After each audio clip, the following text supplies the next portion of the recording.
Boys, it's showtime. You ready to get this party started? Sure. All Always. right, here we go. Welcome to the smartest people in the room. We are so glad that you're here with us, and just by showing up, you are already demonstrating your very own smarts. Today, we are pleased to continue our recent trend of exploring music tech, and in particular, how AI is shaping how we engage with music. Believe me, you are in for a treat today. Before we get started, let me take care of some business. First, to the audience, please feel free to introduce yourselves in the chat window. The reason we do these webinars is twofold. First, we want to showcase really smart people and the amazing work they do day to day in the music industry. But the second reason is a bit more nuanced. Many of you know that I am a music industry headhunter. I place music executives in roles throughout the industry. So by definition and function, I help people connect with companies. In this series, my goal is to help you make more connections, and I invite you to take full advantage of that opportunity. Specifically, I invite you to engage with the speakers and the other attendees in the chat of the Zoom. Please introduce yourselves, share your LinkedIn profile, say hello to your friends, and make some new ones. And ask questions of our speakers. We will try to address as many of those as possible during the interview. And also, please make sure that your chat is set to address speakers and attendees. I want to thank our sponsors, for without their support, we could not keep this free.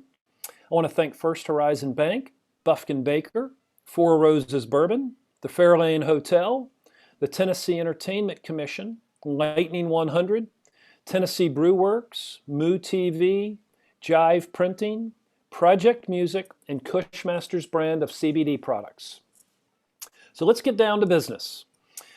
Today we welcome Ryan Taylor from one of my very favorite and most utilized music product companies, Sonos. In his 8 years at Sonos, Ryan has worked on business development, product marketing, and served as head of partnerships. He currently oversees the development of the Sonos radio product, editorial, and brand teams. He also manages business and product development relationships between Sonos and content providers, advertisers, and partners.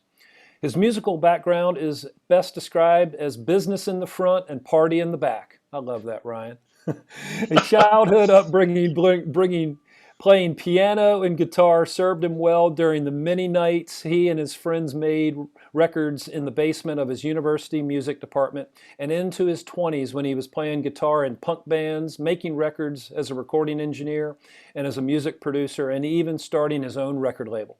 Ryan holds a Bachelor of Arts in Psychology from UC San Diego and an MBA from UC San Diego. Welcome, Ryan. So glad to have you. Thank you, Tom. And joining Ryan is another music tech rock star, Zack Zalon. Zack is an entrepreneur and business leader with more than 2 decades of experience in digital music and digital consumer products. He is co-founder and CEO of Super Hi-Fi, an LA-based music technology company that is dedicated to helping music services rapidly transform into audio storytelling services, bringing each listener along a journey, and as a result, driving more loyalty, more listening, and more revenue. Zack is responsible for the strategic direction of Super Hi-Fi, which launched in 2018. The company is the first and only to focus on better listening experiences as a market category, and has developed a robust and advanced AI platform to automate automated, human-level radio DJ production capabilities to the market in order to deliver those experiences. Current partners include Sonos, Peloton, iHeart, the Associated Press, Octave Group, which includes Play Networks and TouchTunes, Universal Music Group, Napster, and Target Spot. Please welcome these 2 rock stars to the smartest people in the room. Take it away, boys. Thank you, Tom. That sounded very confusing, by the way. So thank you very much for having us. I'm super excited to talk about this. I'm keeping my eye on the chat, by the way. I notice a whole bunch of activities starting to happen there. And I think that as we go through this conversation, I imagine there are some things that both Ryan and I want to talk about, but we'll also help to kind of steer the conversation where you guys feel like it needs to go. If there's something interesting that you want to learn about what either of us are doing professionally, why we're doing it, or with respect to either one of our companies, both Super Hi-Fi and Sonos, I'm pretty confident we're going to be able to answer those things. So I guess I guess let's kind of kick it off. You know, Ryan, you and I had talked yesterday in preparation for this. And we were starting to talk about like why we're doing what we're doing. Right. We talked about, the any good superhero movie starts with a conflict at the beginning that then you can trace back to how you got to that conflict afterwards. So I thought it would be great to just say to you, like, how did you get to the point where you're starting like focusing on building music AI? What problem are you trying to solve? And what like gets you out of bed in the morning, really excited to solve that problem? Yeah. So when you had kind of prefaced it yesterday, it didn't take me very long to answer that question. And I'm interested in hearing the same thing from you, but I'll just answer that it's this belief that, so I'm passionately dedicated to digital music services. I don't even know why digital music services, but I really always have been. I've always found it to be really fascinating. I always thought that it was both technologically challenging and provided really valuable entertainment options on the other side of what we build.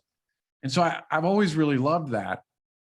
And one of the things that's always bothered me about digital music experiences is that they're all basically the same as each other. That the idea that, like if you listen to any one of the major music services and you close your eyes, it's really impossible to tell which one you're listening to because you're really just hearing the music that they're playing. And there's no drama or life or story that's driven by that for the most part. There's no differentiation between the services. And I've always really strongly believed that a thriving ecosystem requires differentiation. And I really wanted to do this for a long time. And finally, a few years ago, I had the opportunity to sit back with my business partner and just be like, look, we can dedicate our lives to this. And I think we can make a difference. And that's actually what gets me up. It sounds a little esoteric maybe in some respects, but that's what gets me up in the morning. That's also what I dream about at night. That's what I think about pretty much all day is how can we continue to build advanced technology that gives digital music services the ability to create their own version of what they want to be and to do it in a way that's different from everybody else. Does that make sense? Pretty good. That's pretty good answer, I think. Okay. I'll work on it. What about you? Like why are you doing what you're doing? I mean, look, we know each other professionally, right? We've worked together now for a couple of years. We've been really, really fortunate to have Sonos as a customer, really in a way as a partner at this point. But you're a big driving force for a lot of that stuff that goes on there. And I think people would be interested in knowing too, like, why are you doing what you're doing and what gets you up in the morning and gets you charged to go through the day? Yeah, I mean, it's interesting. Like, I think both of us have been thinking about and dreaming about just different music experiences for, our entire professional careers. It's funny, I see Brad Barish, who's someone I know, used to work with us at Sonos and now is doing some awesome things at Aura. I met Brad 15 years ago at a dinner. Gloria's Empanadas at the dinner, trying to like get connected to music tech startups 15 years ago in the mid 2000s, where Brad was doing some really awesome stuff with Topspin. I don't know if you all remember Topspin at the time, and just this idea of trying to connect, fans to the music they love. Like as a longtime music lover, music fan, and ultimately, business person working in and around music, as close to music as I can get somehow or another.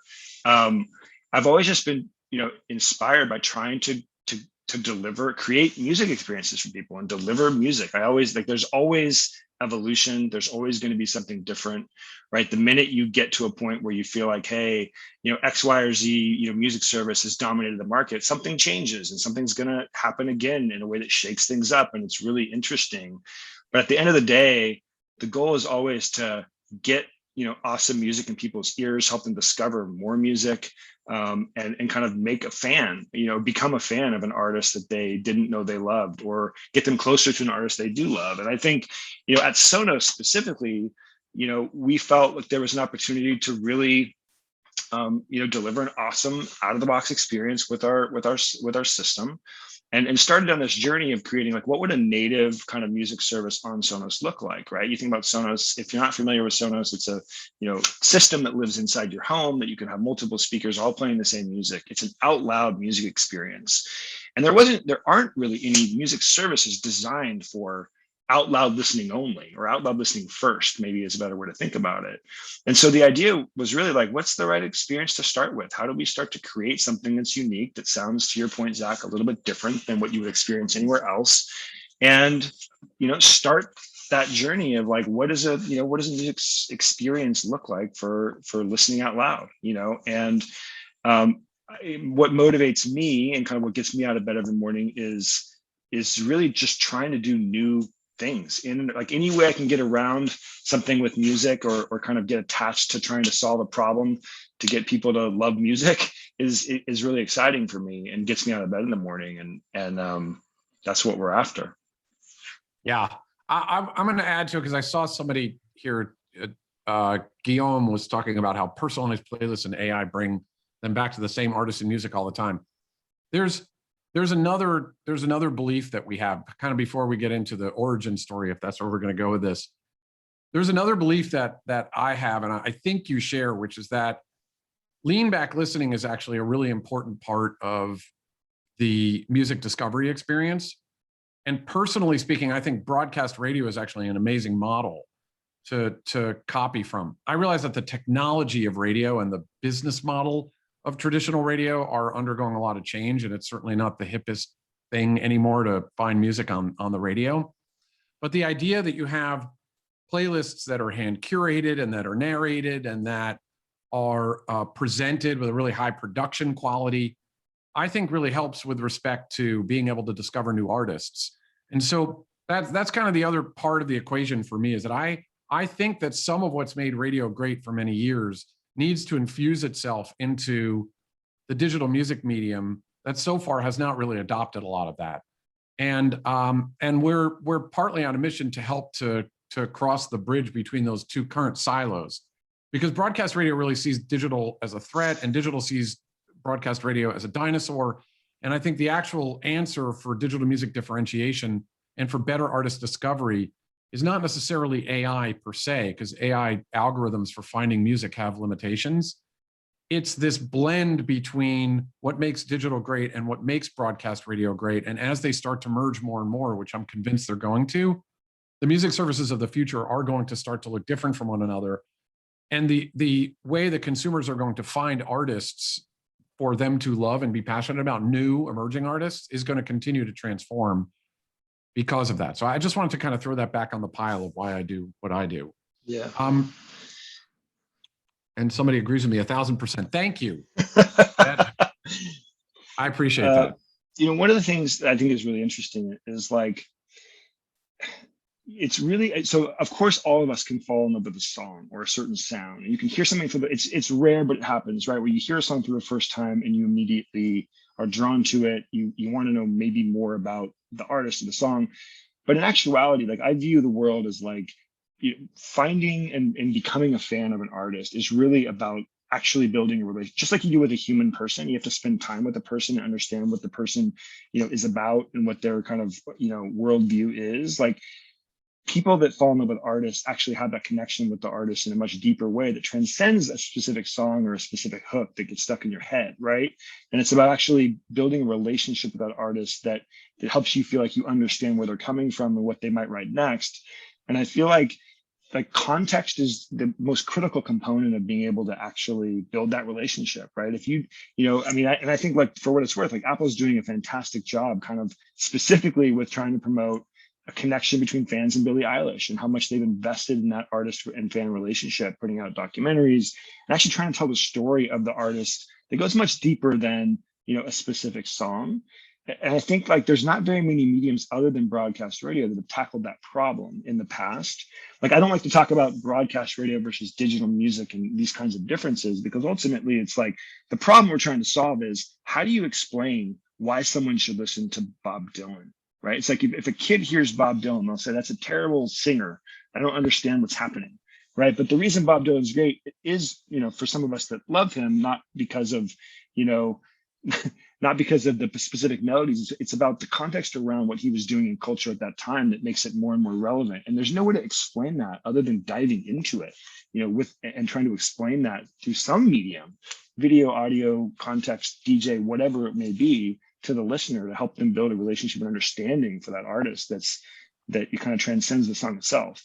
So I'm taking a quick note. By the way, Tom, I like this series because just so everybody knows, the way that it's kind of structured is that we're interviewing each other, Ryan and I, which is a very unusual approach. And I rarely interview, but there's something I do want to talk about with respect to what you just mentioned, because it's something that you're doing right now at Sonos, but I don't want to talk about it yet.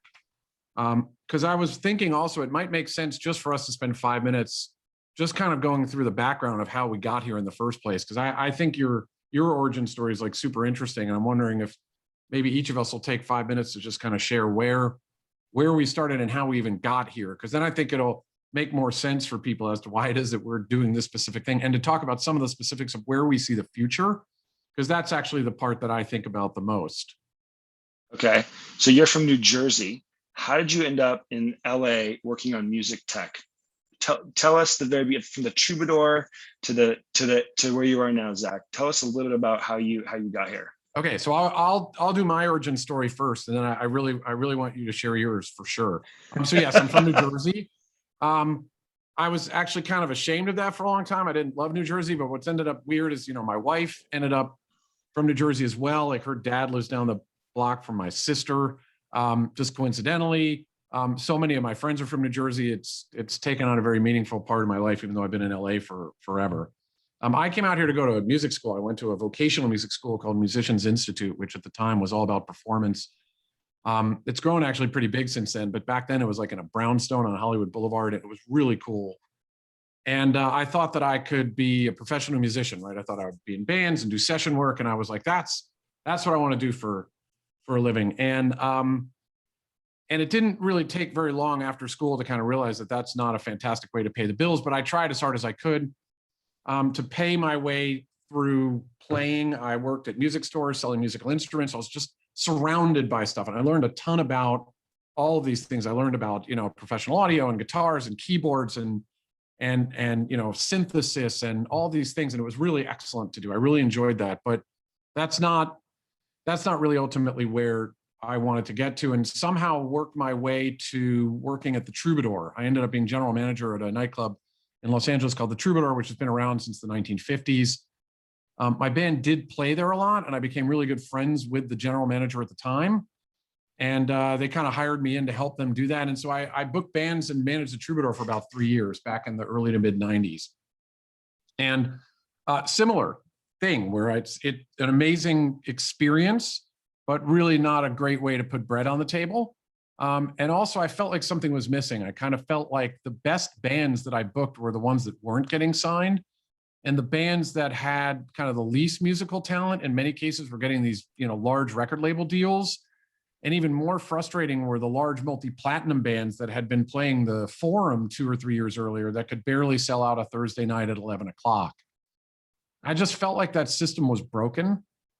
And that's where I learned about the internet. Very early on, I learned about this thing called the World Wide Web, and I glommed onto it very, very quickly. And as one of the earlier folks who had done that in Los Angeles, people just started to hire me really quickly to start building out websites. And it didn't take very long before I realized that that was the path for being able to figure out how to connect artists and fans.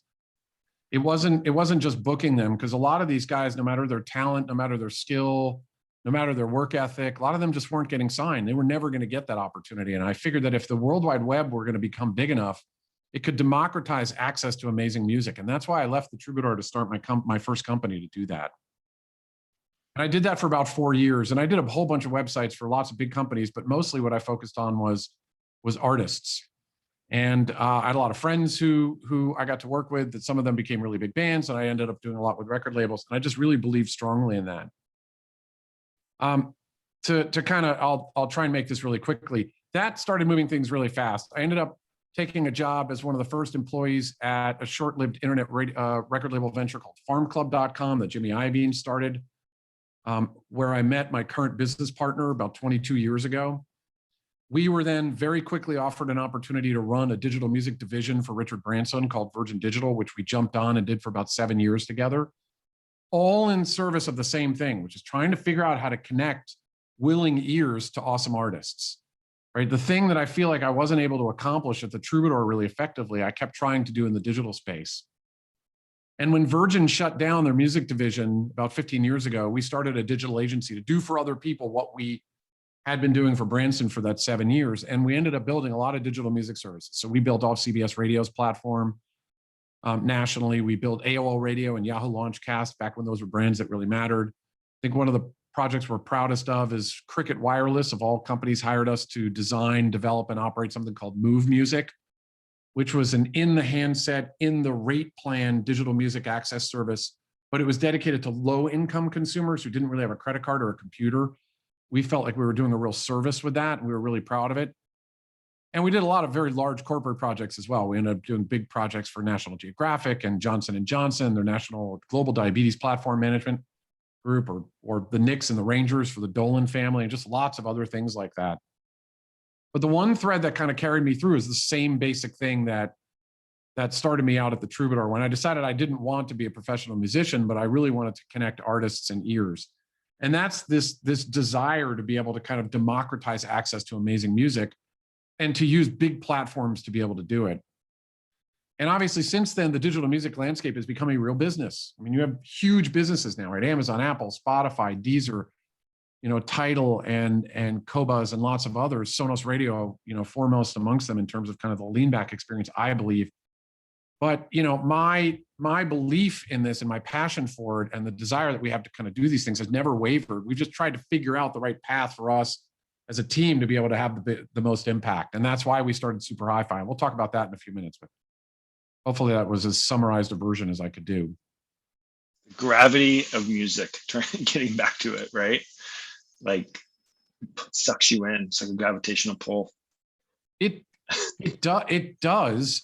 And look, this is an exciting, amazing space. And the thing is, it is rapidly changing, right? I mean, even though a company like Spotify now has a tremendous influence, it is still rapidly changing. Look at the emergence of TikTok and its influence on music fans and on discovery potential, even over just the past couple of years. And my belief is that's going to continue.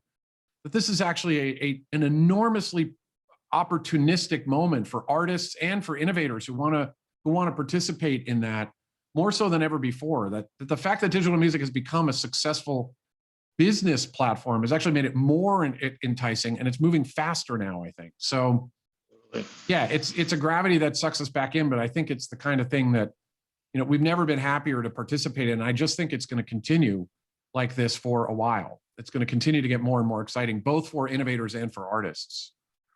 So I'm gonna turn the question back to you. How did you get to where you are? Like, what's your real origin story? Right? Tom was talking earlier about your CV being, including the fact that you were, a producer and an artist, but how did you get to be in business and focusing your career on this space of digital music? Yeah, I mean, it's fun. So I grew up in Fresno, California, awesome place. People give it a bad rap. I still like it. All my friends have moved away from there for the most part, but I still love it. And I, started playing, music really young, like, 13, 14, like when we all did, and just fell in love with it immediately. Right. Just like I could never get enough of it. I carried my guitar around at my house for like 5 years, just playing all the time. And went to college. Actually, it's funny. I went to Berklee College of Music for a summer session, thinking I was going to do kind of what you did, which is to go to a music school for performance and something like that. But I've always had this kind of pragmatic leg, which is like the board. I'm a little bit, business in the front, party in the back. I use that in the CV because it's kind of true in the sense that like I always had this pragmatic lens at some point in the way that I view my choices, I guess. And I think I decided I wanted to go to regular college instead. It would seem like a practical choice. And then partway through that, I started getting involved in music technology, like using Macs and DSP to start, programming weird, sounds that were kind of, basically creating music art, digital art projects and so forth. But really I did that so I could get access to the studio and start making records, because we had a recording studio at UC San Diego that like no one really used for that. And I was like, well, it's got an isolation booth and a decent console. We should make records here, and spent a couple of years doing that and kind of tried to do that professionally afterwards. So I, worked with a really good friend of mine at different studios and tried to make a living as a recording engineer. I worked at a studio in Washington, DC for a little while, and kind of back in the San Diego area. And it was one of those things, to your point, where it was like I just never really quit my other job. Like I was a server at a restaurant, and that's actually where I met my wife, which I'm very grateful for. Um, but I could never make enough money to actually have that be my career. And I was actually, the pragmatic lens of me as well was like, it's an interesting story, but my wife's cousin is a very accomplished producer. He produced the Black Keys Brothers record, and did some amazing. He has a Grammy and does amazing work. And I was like, man, I'm not even close to that good, and I don't think I can get that good. Like in the sense of like when I really looked at my talent profile, I'm like, I don't know, man. I don't think I'm going to get there. And and to your point, it's a tough business to kind of be an actual artist. And I think if I'm being honest about it, it's like I'm not actually an artist. I like to play one on TV sometimes, but I have in art, in many cases, like an artist can't help but just do their art, right? And I felt like I was much more kind of both brained about it. And so I ended up going to school. I didn't know like business school was a thing. Like I was very uncultured in the traditional sense. Like my girlfriend, now wife, became a financial advisor and had a client who was a film producer that went to business school. And I was like, what is business school? That sounds interesting. I can learn, like I had no idea. I applied to one school. Like I applied before I even took my tests or whatever, and took the test one time. And like somehow, I think I told my wife, like, if I could just interview with someone there, if I can like get access to like the interview panel, like I think I can get in. I can tell a story here that I think I can figure it out, because I had like a 2.7 GPA in college or whatever. There was no hope for me really. But I ended up getting in by miracle for the most part. And I spent a couple of years learning the language of business, and that proved to be super helpful to kind of give me some tools to actually be able to communicate with people that fund things or try to make things in technology happen. Like I didn't really have a context for how to have that conversation before having some of those fundamentals. And ultimately ended up getting a job out of school. Actually, it's funny, like during business school, what I mostly did, and this is actually how I met Brad, who I referenced earlier, I would go every quarter, or actually twice a year. It was a 2-year thing, and like print out a picture of a really expensive computer and take it to from the bookstore, take it to financial aid and say, I need to borrow $8,000 to buy this computer for school. And then I would use the money to like fly around the country to go to music business conferences. Like I never bought a computer, but I would borrow money. I don't know, I'll maybe get arrested for saying this now, but like I would just like borrow money from school. I came out with a huge bill at the end of this thing. But I tried to meet as many people in music as I could, because I knew I wanted to work in music, and kind of this was in the kind of mid 2000s. And so I just spent 2 years obviously doing school stuff, but trying to build a network of some sort in the digital music space. And it's interesting because a lot of those people still work in music, right? 15 years later. And it actually served as a pretty useful, jumping off point to like make introductions to certain companies. And in fact, 5 years ago, I got to do some work with the Apple Music team, and I had done an internship at iTunes like 10 years prior. All the same people were still there. It actually made kind of working with those folks like pretty straightforward, because a lot of those relationships are still intact. But ultimately after school, I ended up working in digital video. I figured I couldn't find anything in music, but if I could get somehow into media, I could find my way back. And I worked in digital video for about 5 years. And then ended up like there was an opportunity at Sonos to come get back closer to music. I talked about that gravitational pull, and that was about 8.5 years ago. Really, in product marketing is where my professional life started. Is kind of launching technology, consumer B2B and B2C technology products, and kind of leverage that to get back into Sonos. And I've been here for 8 years now. Having lots of fun in lots of different areas of Sonos, because I was just a fan of the company and had the products at home and was stoked to get here. That's, by the way, that I had not heard that about the borrowing money to go to music conferences. That is a gangster move, man. I like that. That's good stuff. And by the way, Guillaume asked, I just noticed in the chat, what are some of the important music business conferences in the industry? God, are there any this year that are left after COVID or? Yeah, it's a good question. I mean, like, music biz is always kind of interesting, like the, man, I'm trying to think. It's been a couple of years since I was really, on the circuit in that sense. But what do you think, Zach? You've actually been to quite a few lately. Yeah, I mean, obviously South by Southwest is kind of a music business conference in a way, but it's also an art and technology conference. It's great. Music Biz out of Nashville is going to be fantastic when it comes back. Midem in France is usually used for things like, licensing deals and publishing, but it's actually a great spot to network with folks from around the world that are trying different things. And there are a lot of technology companies that go there now just to kind of, meet different people and be seen. So there's a lot. And right, somebody else wrote NAMM, but that's really more on the kind of musical instrument side rather than music industry side. But you can't beat NAMM for fun. So yeah, so there are some that are left, and NAB for broadcast, which actually is happening this year, though I don't have any idea if anybody's going to show up. So that'll be kind of, I'm going to go, but that'll be weird to see. And Music Biz used to have Nashville and New York, right? And they would do Nashville, New York, and then they do another one, usually quarterly or something like that. They're pretty good. Maybe, there used to be CMJ. There used to be lots of these things back then that were so great to go to. A lot of them have folded since I used to go to a lot of those, but we'll see. My guess is that over the next couple of years, there are a lot that are gonna happen. I think there's a pent up demand for people to get out of their houses and hang out and party with other like-minded people. But anyway, so all right, so yeah, look, we both took a bit of a circuitous route, but I think the origin stories are somewhat similar, right? Is that we've been drawn to this space and have found whatever means are necessary to be able to get ourselves here. And so now, we're both dedicating our lives to some aspect of that, that music story that we want to be a part of. And I'm gonna share one more thing that I learned along the way. Hopefully it's not kind of a pedantic thing, but so I had said that when we had this digital agency and we're building these really big products for big companies. And to be honest, I was never even really sure how a company like Johnson & Johnson would hire us, or National Geographic to do like all their global apps. I think we just had a reputation of actually delivering. We just never didn't deliver. And I think that's enough in this space. And there are a lot of folks who have lofty goals and don't really actually get stuff out the door.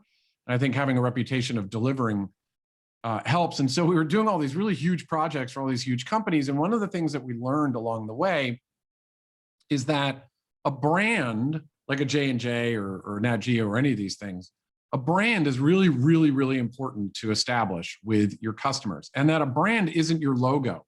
Like I used to think a brand was like, oh, Johnson & Johnson, it's the logo that's in red script. That's not what it really is. What we learned as a brand is a much more nuanced thing. It's the story that a company tells their customers. And it's the relationship that they build with those customers. We just learned all these interesting things from brand experts as we kind of went along, getting better and better at doing what we were doing for these companies. There's this great book by this guy, Kevin Roberts. He used to be the CEO of Saatchi & Saatchi globally, and they're a big brand agency. And he wrote this book called Love Marks. And what he did with Love Marks was he tried to break down the components of why certain companies drive incredible loyalty and some don't. And like, what's the formula for actually building what he calls loyalty beyond reason? And so a good example of that would be like Harley Davidson, who, even though they're having troubles right now as a company, Harley Davidson is a company that gets people to tattoo the logo on their arm. That's a pretty strong loyalty when you're like taking a corporation and you're sticking the logo on your arm, because it says so much to you, right? The story that Harley Davidson tells you is fundamentally different. And we learned that at places like Johnson & Johnson, the story, the relationship that they build with their customers is like multi-generational, right? It starts when you're in their diapers and it ends when they're using, end of life care, their medicine. And there's lots of touch points in between. And it's like when you become a parent, you end up putting your kid in a Johnson & Johnson set of diapers or baby powder or baby shampoo. And those stories are super important. And what Kevin Roberts kind of breaks down in this Love Marks book, which has become a bit of a Bible to us, is this idea that great brands have a couple of things in common and that you have to become a great brand. The first is that you have to stand for something. Okay, you actually have to stand for something fundamental. Right, like Harley Davidson could easily make a motorcycle that's 300 pounds lighter. Right, they use like steel and iron. Right, that's part of their brand. they don't make it lighter because that isn't really the message that Harley Davidson is sending to their customers. It's some other story that's being told. They stand for something, right? They stand for a lifestyle, not lighter, more fuel efficient motorcycles. That's a different brand. So you have to stand for something. And the other thing is you have to be different. You have to stand for something and be fundamentally different in a marketplace. You have to be willing to stand out from the crowd. And when we took those learnings about what makes a great brand and we applied it to the digital music space, we were totally perplexed. Because the question that we ask ourselves, and I think I can ask everybody that's out there, is for any of the digital music services, what do they stand for? And what the hell makes any of them different? If you don't have something where you're standing for something and you don't have something that makes you fundamentally different, you can't establish a brand that goes beyond reason. And so in that marketplace, what you end up with, unfortunately, is a lot of similarity, a lot of sameness, and therefore you have a lot of easy replacement. Your switching costs are very low. You don't have much loyalty. The product is effectively the same. And so at the end of the day, all that matters is who's billing you at the end of the month. We wanted to do something about that. So like, in addition to this concept of connecting willing ears with amazing artistry, we wanted to kind of help services to figure out how to build their brand. And we are more convinced than ever now, having been doing this for the past few years and working with a lot of different companies, that the companies that we're talking to or working with recognize that now.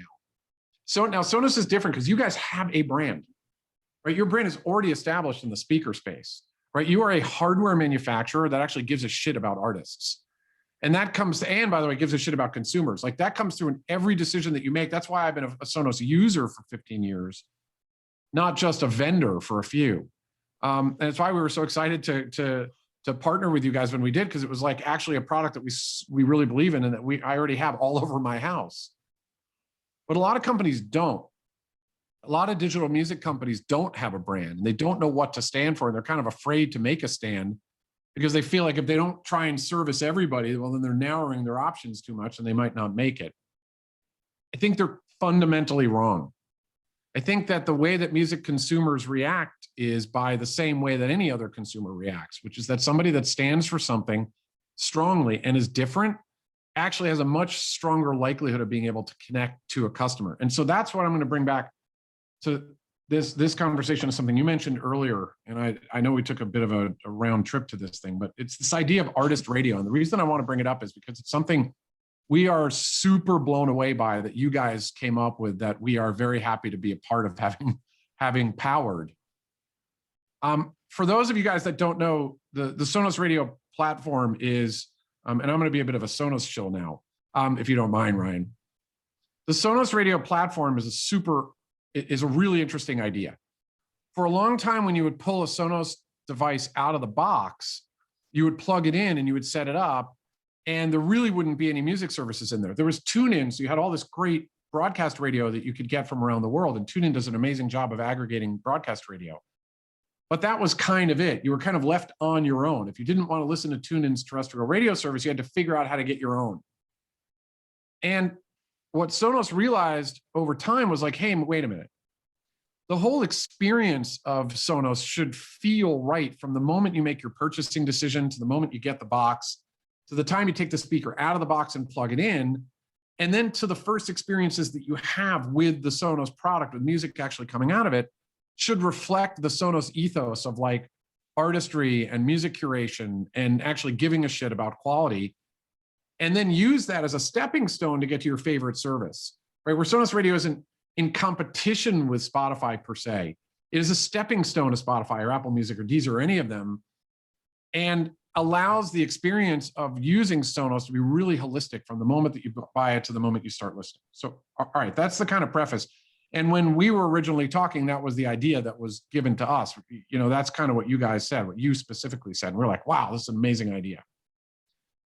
And then then the way to manifest that, though, is to actually create things that reflect Sonos's viewpoints in the world. And what Sonos decided was that lean back radio-like experiences, but that are much more highly curated, higher quality, fewer advertisements, more personalization, more personality, those things would kind of be the hook that you would kind of hang your differentiation on. And during that process, somebody there, and I actually don't even remember who, came up with this idea that perhaps what you could do with artist radio is different than what other services are doing, in that you would actually bring artists into the studio, you would have them curate their own station, and you would actually have them tell the story of why they curated that station to bring it to life in a really unique way.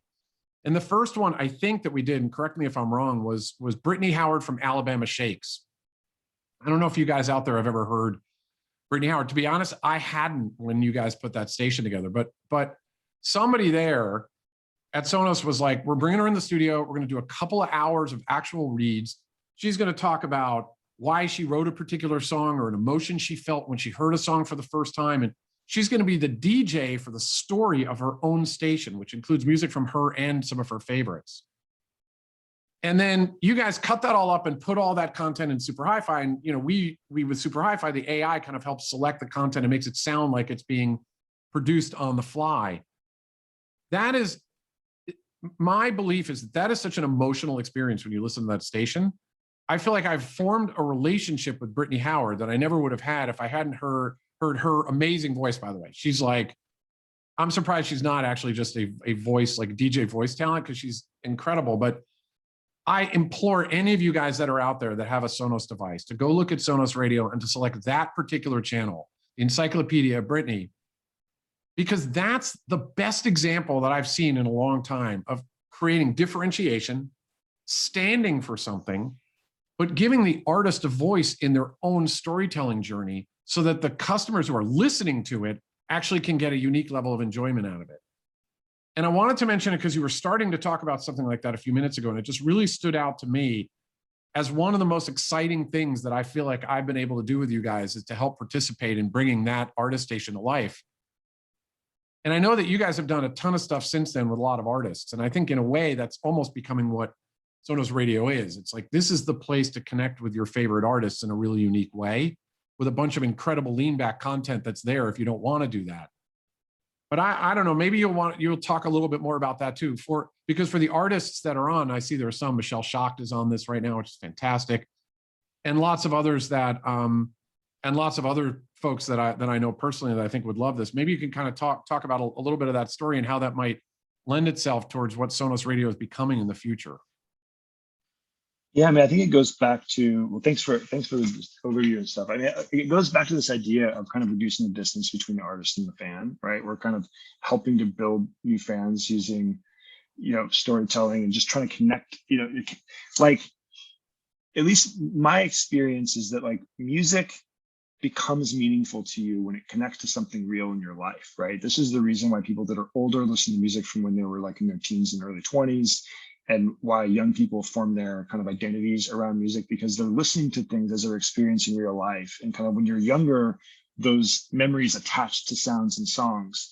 And when you're older, you go back to those sounds and songs to remind you of what it felt like to not be old, and I think like, and then the kind of stories around that music as to why it matters. And I used the Bob Dylan example earlier as a kind of a lightning rod, right? Because it's not really about whether the song is, the singer is perfectly tuned or, hits the right notes or whatever, or exactly what the beat is. It's around what that song means to the listener when they heard it for the first time or when they formed an attachment with it. And actually that's what the artists get to talk about, right? So when you think about like an artist, like the way that came up, by the way, there's two people, an amazing woman named Saida Blount on our team and another guy named Brian Beck on our team, who were really thinking heavily about this. And Brian does a lot of artist relations work with Sonos, and we've done this for years, where we would like have a relationship with a certain artist and they'd say, hey, can we do something? Can I do something with you? And the answer was always no, go talk to a partner, because we don't have a platform to do that, right? Like let's go figure out how to work with, and we continue to do that, by the way, right? Like let's go work with Spotify on creating an activation around something that's important to you, or whatever, and that's fine. But we never had a way to actually engage directly on our own platform with the, what we used to call friends of Sonos. And so the artist radio platform was an idea that kind of came from that experiment, which was, okay, all artists through their promotional cycles go on tour and talk to radio stations, and they're always talking about their new record that they've just spent a year making and 6 months promoting, or have been waiting for it to come out. They're probably already tired of the song, so they already played it on tour for the last 6 months by the time the record comes out. But they don't really get to talk about what they, what drove them and drives them. And so the original kind of insight there was like, let's make this fun for artists to do. Like, how do you create a promotional vehicle, or kind of, a connection point between the artist and the band that's actually fun for the artist to do? And at first, I think people were kind of, some of the artist teams and stuff were a little thrown off by it. I was like, wait, you don't want us to talk about our stuff? Like, no, you don't have to play your own music if you don't want. Play what inspires you. Talk about, what, inspired this record, and kind of what, where did this song come from? What were you listening to at the time? And just play that, right? Like make a radio station of that stuff. And sure, you can put your single in there if you want, and we'd love to promote that. But it's really about the kind of inspiration. And when we heard it for the first time, you raised kind of the Brittany Howard one, which is a fantastic. There's a lot of other ones, by the way, at this point. But that was really the first one that really hit the vision, which was like, oh yeah, you listen to that station, and now you want to go back and listen to all the Alabama Shakes record and her solo records, because now you know a lot more about what drove her and drove that band to kind of make the records they were making. And I just feel like there's not really a great place for that today. There's not really, like, I don't know where I would go to really learn that about my favorite artist right now. There's not a place in the ether to kind of experience that. And so, I think we're still super early days. We've been in market for a year, and we're going to do a lot more things to kind of, experiment with these ideas, and others will too, right? I think, you alluded to the fact that other, music services are all kind of going through this process of kind of rebirth and rediscovery around what does their brand mean, and how do they actually want to differentiate their experience from others. I see Tyler Renane is on the line too, and he's done an amazing job. If you're not familiar with Gimme Country or Gimme Metal, like those, what Tyler and his team have been doing around that is like, I mean, next level version of what I'm talking about, which is that all of the metal artists that matter, are the hosts of Gimme Metal. And I'm a huge metal fan, so it's a fantastic experience to listen to. And they're doing the same thing in country music as well. And you're going to see more and more of this. But I think it's, to your point from before, it's a super inspiring time to start, like to be working in music, because it's now like the foundation's actually there to build new experiences on top of. I think we thought 10 years ago, hey, someday like the basic licensing things around music will be in place so we can try to experiment with new experiences. And then we went backwards for like 8 years, because actually we were right in the crater or the nadir of like the industry dollars being all screwed up. And so there was a lot of protectionism around how to innovate around music.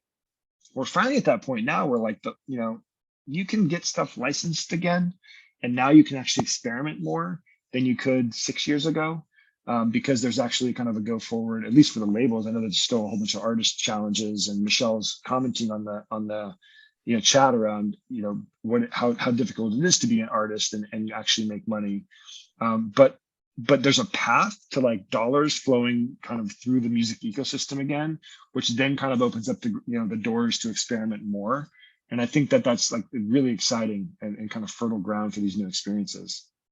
Yeah, I agree. And by the way, to the Tyler Gimme Radio point, that's another perfect example of where you get differentiation and standing for something. And by the way, I'm also, as you know, a metal fan. So it's not the worst thing to have that as a go-to place to listen to stuff. But his point is like, no, let's focus on one or two categories with extreme focus.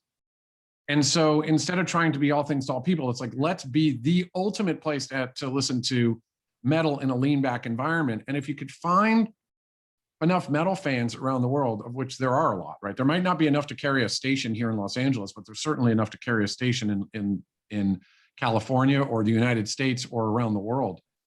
And I think if you have enough metal fans aggregating in one area, you have the opportunity to start to introduce them to new content, which is why I don't think that Discovery is bullshit. I think Discovery is not yet focused on enough, but all music discovery used to happen on the radio because the radio stations were actually really effective at figuring out how to slot new, interesting music into the stuff that you already know in a proportion that wasn't going to get you to turn the dial and was ultimately going to allow it to build hits. And we have an opportunity to get back to that if we have a captive enough audience that believes in the brands that we're developing and the stories that we're telling with these music services. I believe we have an opportunity to introduce new artists to willing listeners much more easily than what I think is happening today, which is that algorithmically it's all kind of, pointing things only at what's the most popular, and has the exact same, and has the effect of what I'm seeing here, which is on the chat, which is 1% of artists account for 90% of streams. That makes sense. In a world of algorithms, the things that are most popular will become more popular. And I think there's an opportunity for these services to start to emerge that do more than that have some level of differentiation and artistry at the heart of what they're doing, and can start to elevate artists in ways that right now it doesn't seem to be happening. And by the way, this is 25 years of having done this, and I still very much believe this. I do not believe this is naive, a naivete in my beliefs. I think this is absolutely legitimate belief. This will come to pass. That's what I believe. And it's interesting just watching the chat go, because I think, like, there's a lot of really fantastic points in there. I think one thing that I always try to go back to is, like, humans connect with humans. And the reality is most artists build their careers by playing live and touring around the world and actually making fans one fan at a time. And you do that enough times for enough years, and you have, the 10,000 fan theory, right? Now you have a career because there's enough people that are following what you're doing and kind of paying you, and, by buying albums or buying merch or whatever. Like, that's hard work, right? But that's actually true. That's actually true. Like, you have to build fans one fan at a time. And I think what in the digital world, and we've been talking about this a lot, the only analogy I can see to that is like building and kind of running platforms that give artists the chance to build a relationship with the listener. Like, it's not like the song is the most important thing, but how do you figure out how to get that song attached to, something that happens in someone's life to become meaningful, right? It's like sometimes the poetry of a certain lyric strikes you perfectly for your emotional state and becomes something that's attached to you forever.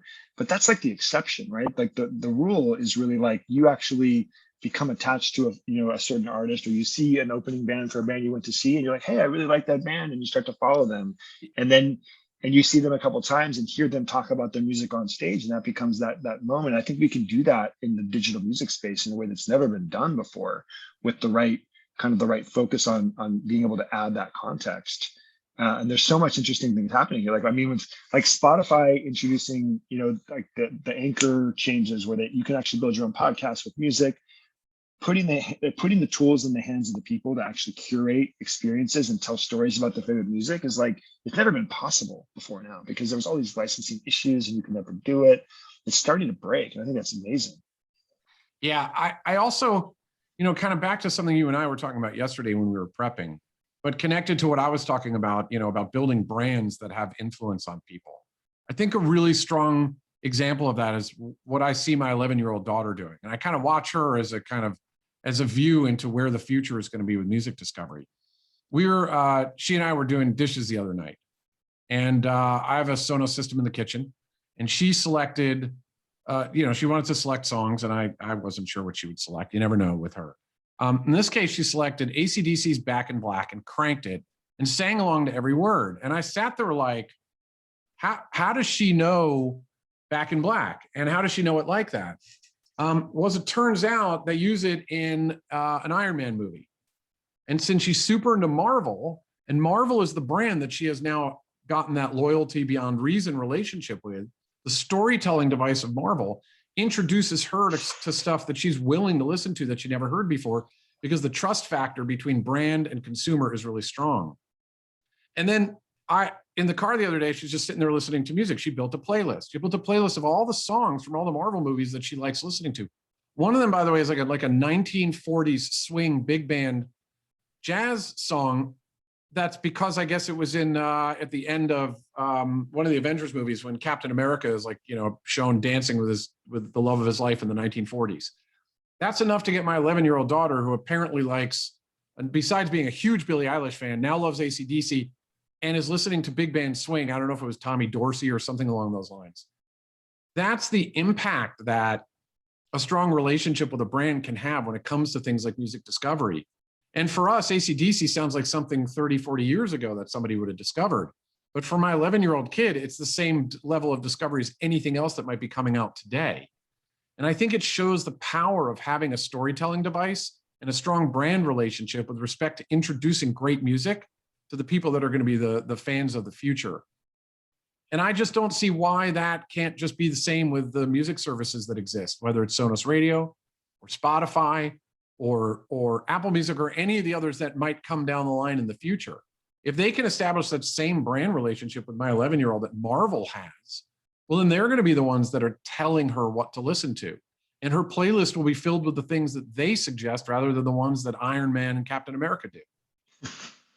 Well, I think, I mean, one of the things that's kind of evident in kind of if you're an artist, right? I'm seeing kind of Michelle, talk about the kind of the struggles of kind of being an artist, and what we're actually describing is, it's true that there's actually bigger and bigger barriers, right? As an independent artist to get, it's going to be real hard to get placed in a Marvel movie as an independent artist, right? There are many layers of red tape and bureaucracy and kind of relationships in the industry to get the music supervisor from Marvel to place your film.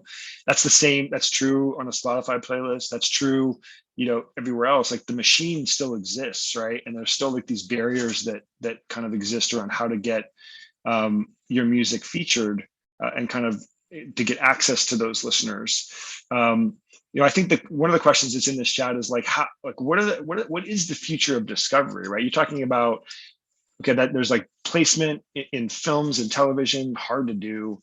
There's like maybe some supervisor somewhere hears your track and puts it, on a Spotify playlist, which would be fantastic. But like how do we use algorithms and kind of AI for good to expose people to more music that they haven't heard before, rather than kind of the machine learning, push it to the lowest common denominator piece? So selfishly speaking, I think that we've cracked that code with super hi-fi. I mean, there are algorithms that have been really good music selection algorithms for a long time, right? I mean, Spotify has purchased whatever the best ones were that were out there and probably owns all that IP now. But basically, there's a ton of those algorithms that have figured out kind of how to select music. I think what we've all found is that this combination of algorithms and human curation is really where it's landed as being better, because algorithms have their faults too, in that they kind of reduce down to the lowest common denominator.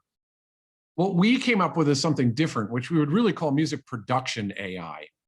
It's the idea that the decisions that a human DJ makes in a radio station are actually important. Stitching the songs together so there are no giant gaps of silence in between. Layering voices on top so that somebody could tell a story the way a DJ does when they crack a mic at a station. Blending production elements in, these sweepers and liners and even advertisements to make sure that they're volume leveled and that they connect without giant gaps. That production has been driving radio forward for many years, but it requires a human to do it. And it doesn't scale very well when you're talking about digital services. I think what we're seeing is, for us, is that the production aspects of it are really very, very important. And they're kind of a forgotten part of all of it. As everybody's been thinking about what to put in, we've been thinking about how do you put it there, right? Not just what song to select or what DJ element to put on top of it, but how do you layer it together so it sounds like somebody actually took the time to present it as professionally and carefully as humanly possible, but at scale for each user. And that's what super hi-fi's AI is. It's not selecting music. We think humans do a much better job of that than algorithms. It's about, once the music is selected, how do you present it? And so everything that we've been focusing on is really about presentation AI and all the control to make that easy for for our customers to be able to use, so their consumers can enjoy it. That's at least our belief. Our belief is that layer of presentation has been totally forgotten, and it's very, very, very important for the music experience, especially in the lean back world. And by the way, it's proven itself out. I mean, we've done all kinds of tests now to see if people listen for longer when things are presented nicer. They do, to a pretty significant degree. And overall, the ability to add that storytelling component requires some AI to be able to select the voice tracks, because you don't have a DJ that's lining that stuff up. And that's been working out really well for us. We also think that is, we hope, at least, we're putting a big bet on the fact that that's going to drive a lot of the future growth in the music space. It's going to help with that differentiation, because in order to have differentiation, You have to have different voices. You have to have different content. You have to have different production techniques. And we've been building tools to be able to help it get there. So that's a very self-serving view of the world, but it's one that, at least for right now, seems to be proving itself out. I don't know. What do you think, man? What's your view on that? Yeah, I mean, I agree with you that humans do a better job.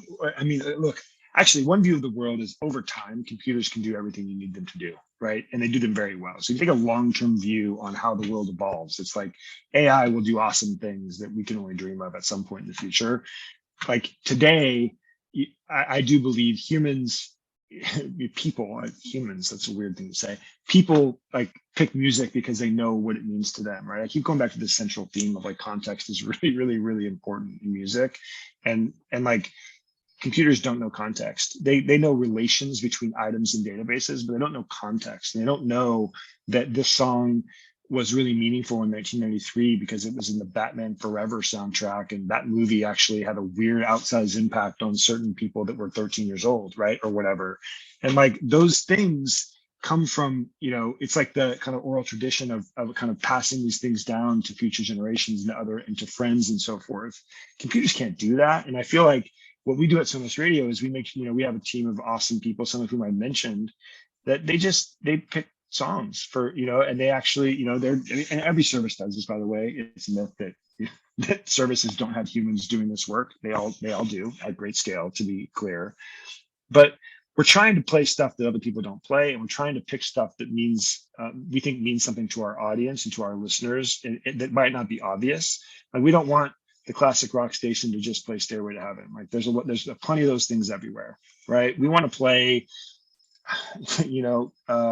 Cactus, because most people don't know Cactus, but they're a fantastic band that kind of was a contemporary of Led Zeppelin that like was doing stuff that no one else was doing at the time, and probably no one knows about Cactus really. So we want to play Cactus and tell a story about Cactus to make sure you kind of discover something new, right? And that works in catalog, and I think that works really well in current music, because again, I don't know how you can become a true fan of an artist without knowing what they stand for. It's like it's actually the love mark conversation we're having at the beginning of the conversation, which is that artists are love marks kind of on their own, right? And the reason you love David Bowie is because of what he stood for.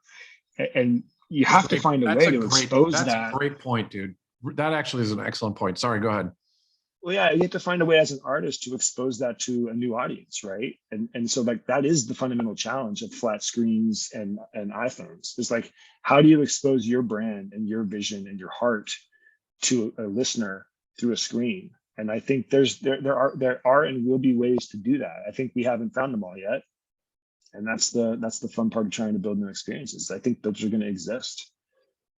I'm gonna, I know we're at the top of the hour. It's supposed to be an hour. I'm going to ask a couple of things. Maybe if anybody has a specific question, please feel free to ask, and we'll stay on for a little bit longer to answer. But as we kind of tail off on this, there is something I do want to point out, which is that there are green shoots all over the digital music space that indicate that most of these services kind of understand that they need that differentiation.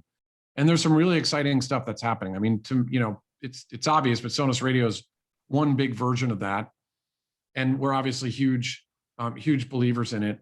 That you could look at, what Spotify's doing with Your Daily Drive, trying to figure out if you could kind of put songs and podcasts and things together into a linear listening experience that's totally personalized and more than just about music. You can look at what Pandora is doing with some of the artist interview stuff that they're putting in now, which might be SiriusXM's influence, because SiriusXM does a really great job of programming radio. You could look at Apple Music and their focus on radio, actually, right? Their shows base for radio is actually pretty great and is very differentiating. You kind of look, or Amazon has this cool thing that they were doing for a while where like your Alexa would glow with this blue ring, and you'd kind of tap it or ask it what it was, and it would be an artist. It would be like, hey, this is my new single, and it would like play a single. I thought that was pretty cool, a way of almost forcing new music, to people that are, that are Amazon Music subscribers and have an Alexa at home. You could see everybody trying to figure it out. And I don't think this is something that they're just experimenting with to throw away. I think this is the first swing they're taking at these things. right? For them, the first inning for them was just figuring out how to become a sustainable business model. The second and third innings are about how to actually have more of a meaningful impact on the culture of music and how to become more important so that people become very loyal to those services. And I think that's where we are. I think we're only in the second or third inning of this, and it's going to be really exciting to see what comes down the line. I love the one, by the way, the question, can you guys troubleshoot some Sonos connection issues for me? I was getting a medical procedure that I will not describe, and the doctor during the procedure started asking me technical questions about how to help his Sonos start working, which was very invasive and strange. It just shows the power of Sonos. I'm gonna put my email address in here. Somebody just asked for it. Hang on one second. Please feel free to reach out to me directly if you guys have any thoughts or questions. Tom, any last things you'd like us to address? Was this good? I mean, before you answer the question, I'll just share. We do okay. I love talking to Ryan. So for me, this has been an absolute pleasure, and I'm so appreciative for you giving me the opportunity to spend an hour talking with him. But I hope it was valuable and interesting to the folks that were watching too. I will speak loudly on behalf of the audience. Hell yeah, they've enjoyed it. They've been enlightened by it. Both of your companies are fascinating. Zach, I'm not a customer of Super Hi-Fi yet. Ryan, I've been a long time Sonos prophet and disciple, and will continue to do so. It's invaluable.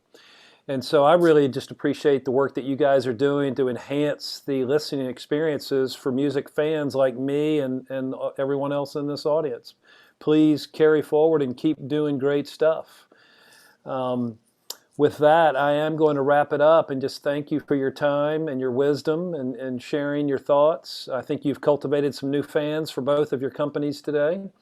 And to the audience, thank you for your rapt attention here, and thank you for your continued patronage. We'll be back here on Thursday featuring another legend of radio. Lee Abrams is going to be joining us. Lee was one of the founders of XM Radio back in the day, among many other things.